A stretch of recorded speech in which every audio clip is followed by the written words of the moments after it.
மூணு கருத்து தான் ஒரு நிமிடத்துல சொல்லிடுறேன். நான் தொடங்கினப்போ ஹுக்கம் சிங் சொன்னேன் இல்லையா, பஞ்சாப் இருக்காரு.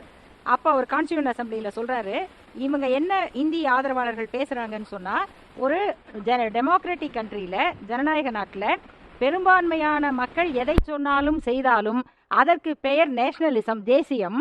சிறுபான்மை மக்கள் எந்த கருத்தை சொன்னாலும் அது வகுப்புவாதம். இது ஒரு கருத்து வச்சுக்கோங்க.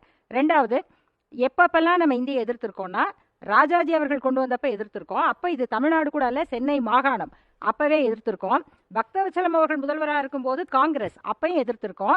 இப்ப பண்றது பிஜேபி, இப்பயும் எதிர்க்கிறோம். ஆகையினால யார் செஞ்சாலும் எதிர்ப்போம். ஒரே ஒரு வித்தியாசம், ஒரே ஒரு வித்தியாசம்.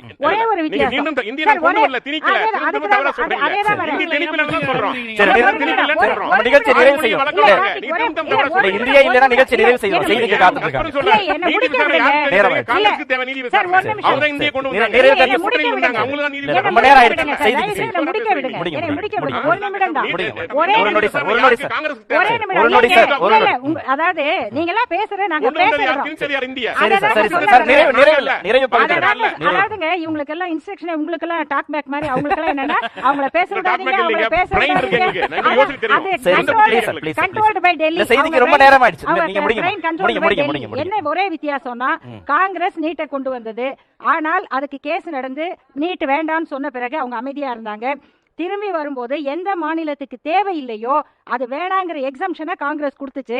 பிஜேபி வந்த பிறகு இவங்களுக்கு வேண்டிய ஒரு அமைப்பை வச்சு ரெவியூ போட்டு சுப்ரீம் கோர்ட் நடத்தி, சுப்ரீம் கோர்ட்ல இவங்க எதிர்த்தே பேசல. காங்கிரஸ் செஞ்சது தானே, இவங்க எதிர்த்து தானே ஆர்கியூ பண்ணிருக்கணும். ஆனா இவங்க தான் ரெவியூ கொண்டு வந்தாங்க. அதே போல ஹிந்தி இம்போசிஷனும் காங்கிரஸ் செஞ்சது. ஆனா நீங்க இத பண்ணாட்டி உங்க பள்ளிக்கூடத்துக்கு பணம் கொடுக்க மாட்டோம் அப்படின்னு காங்கிரஸ் சொன்னதே கிடையாது. இன்னொன்னு ஒத்துக்கிறேன், ஹிந்தி இல்ல, அவங்க நோக்கம் சமஸ்கிருதம், அதுதான்.